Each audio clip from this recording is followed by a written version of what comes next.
Happy holidays, everybody. Yeah, it's Christmas, yo. It's Christmas. And I'm wearing a Santa hat and some of my Santa pajamas. Today, I think horror matches Christmas more than happy matches Christmas. I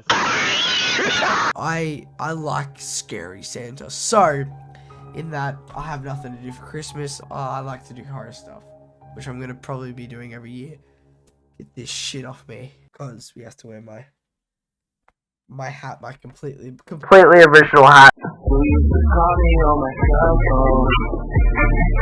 Groundhog Day has always been a strange tradition to me, ever since I learned what a groundhog forget it. But I guess, just like everyone else, I'll never speak on it either.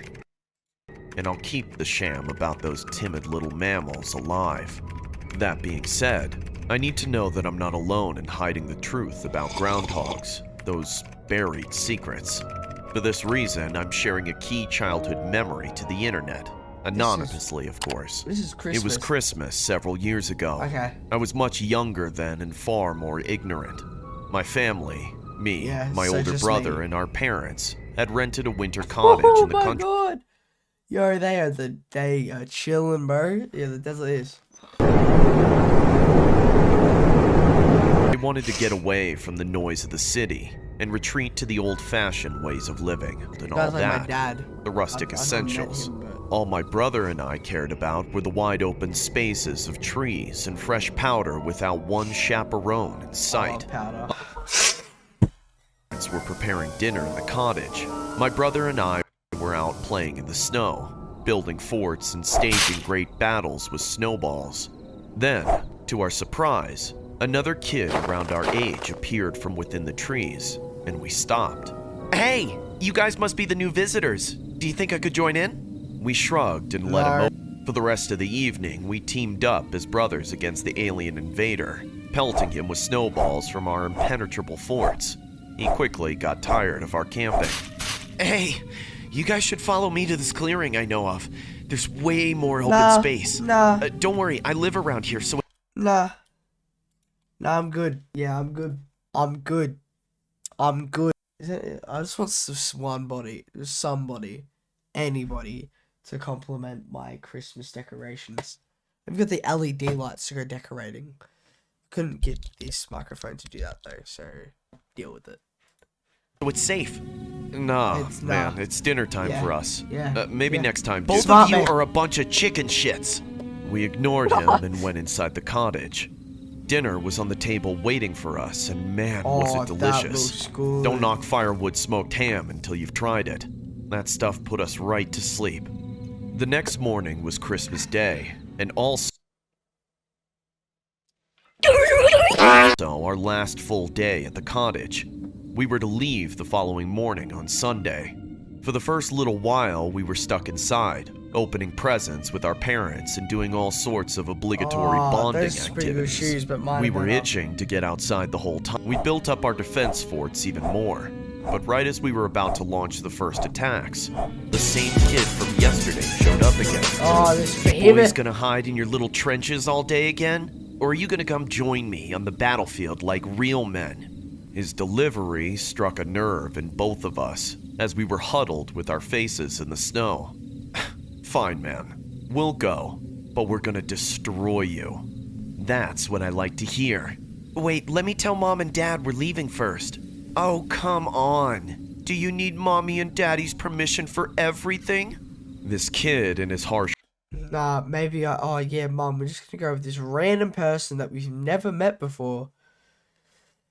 Because he says that with chicken shit, so we're just gonna go, like, look at his thing.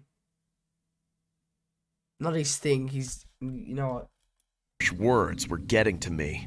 I gave in and joined my brother in his vow to pummel that jerk with snowballs.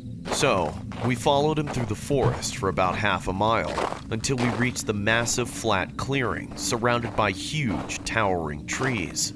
The kid threw first, without warning, so my brother and I teamed up again and did battle for several hours. Not that I liked the kid, but it sure was fun to have a real enemy for a snowball fight. After a long, heartfelt fury of battle, all three of us were ready for a break. The local kid retreated into the woods for a piss, while my brother congratulated me on a war well won. As soon as the kid returned, he was back at it with the snowballs, except they weren't normal snowballs. They were Nazi! filled both of us in the face with yellow snow before we could react. Piss balls, get got, chumps. I started to cry, but my brother had a different reaction.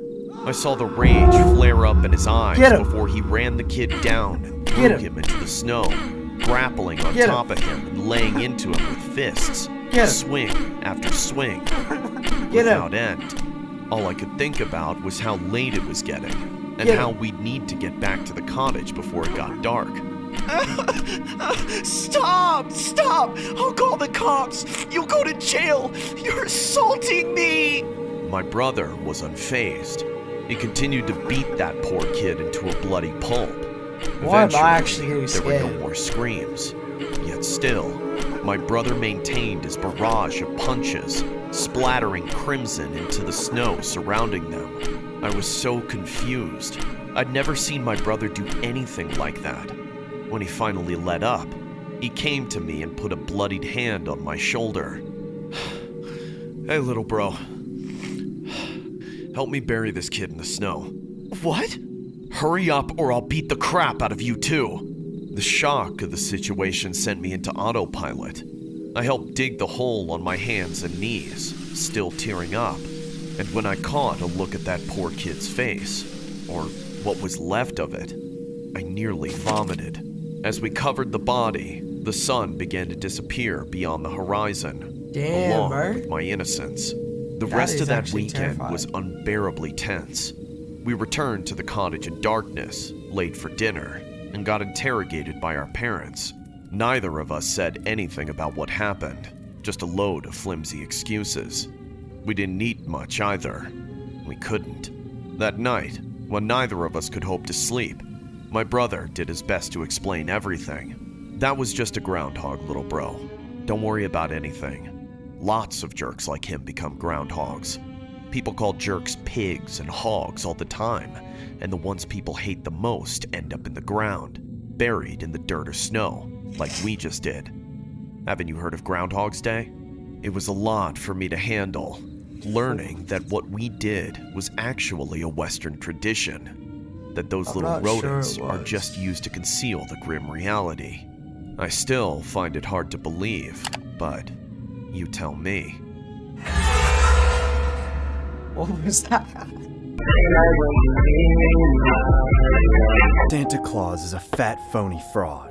Yo, it's Nico 15. You know. Whoa! The big difference between you and me is that I had the guts to go and prove it. All these non-player characters in society masquerading as thinking human beings, just believing the ridiculous narrative that's been fed to them. That some obese man, This kid thinks he's the main character. any logical person with his legendary power would just rob the whole world blind. Whoa, no swearing. It's absolutely shameful that parents indoctrinate their children into this farce in this modern day.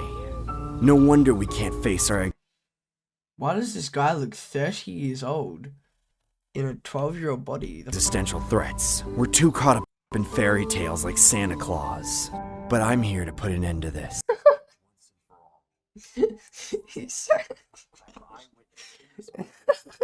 No man or being Santa Claus, but that the myth of the overweight home invader is perpetuated by an unspoken society of Santa Claus imposters. I've been trying to catch my local agent of the conspiracy for years, camping out on the living room couch every Christmas Eve, but every night passing out from the boredom, or maybe the chemtrails, seemingly moments before his arrival. Each time he slipped away, my curiosity burned hotter. 365 days is a lot of time, but that's how long I had to wait every time I screwed up. So, I learned to be prepared. To finally catch him, I trekked out into the snow and bought 2 highly caffeinated energy drinks and chugged them before bedtime. That would keep me awake, but I knew it wouldn't be enough proof just to see him. I think I had a pretty ingenious solution to this problem with a quick purchase on the dark web a few weeks prior. Glad how every people, night before. how do people in this stuff access the dark web so easily? I can barely access like YouTube without feeling like the FBI is watching me. Like, God. Christmas, my mother would bake cookies, and my father would make sure to tell me, Hey, son, don't forget to set out some Why is this guy's hands so milk and cookies. big? Damn. Bro, this guy is bloody soups. What the heck? For Santa. It's the eldest child's duty to Christmas. Yes, Father.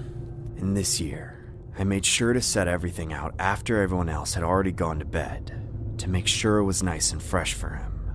If Santa Claus wants some milk and cookies, he can have the best there is around. It's the perfect bait for the glutton. By 11 o'clock, I was positioned on the couch next to the fireplace with my eyes closed, faking sleep like a pro despite all the caffeine coursing through my veins. After what felt like hours of waiting in a deep meditative state, I finally heard him making his way into the house like a bull in a china closet. But when I opened my eyes, he wasn't standing at the hearth. He was already at the Christmas tree, down on one knee and laying out presents. Hey, how'd you get in here? Oh! Or should I say, ho ho ho! What are you doing up so late? It's not the dad. I don't see those big ass hands. That's someone else, bro. Who are you and how did you get in my house? Why, I'm Santa Claus, young man. And Okay, never mind. It's his dad. Those big ass hands. Oh my I God. came in through the chimney. How else would I get in? You're the St. Nicholas. Of course I am, son. I came with all the presents you and your little brother wished for. Well then, my apologies. Just don't forget your milk and cookies, Santa. Oh, thank you, kiddo. That's very sweet of you. As he waddled over to the end table with the midnight snack, I didn't take my eyes off him for a moment. I wanted to absorb every detail of this sighting. The way he crammed those sugar bombs into his gullet with all the crumbs falling into his tangled mess of a beard, and the downright wasteful speed with which he chugged the entire tall glass of milk. Disgusting. After he finished his diabetic binge, he didn't look me in the eye. He just stumbled back to the tree to set out the rest of the presents, and started on his way out through the fireplace. I guess I'd better be going by now. Lots of other houses to... My plan was working perfectly. I was just about to this crack guy the big poisoned. lie. Son, what was in that... He collapsed to the floor with a huge thud, just as I uncovered the identity of the imposter. I knew that voice, and I should have known it earlier. It was my father. My mother and my little brother both awoke. Damn, that might be kind of bad though. Oh my God. Entire worlds had been shattered. My boy, what have you done? My little brother started bawling, but my mother wasn't there for him. She rushed to my father's aid, but it was too late. It was a pitiful sight, really. I admit, I had to take drastic measures to uncover the truth of the Santa Claus conspiracy. How do you have poison? But even after all the sacrifices I've made, my resolve is still strong. Because I know that it was all in the honest pursuit of truth.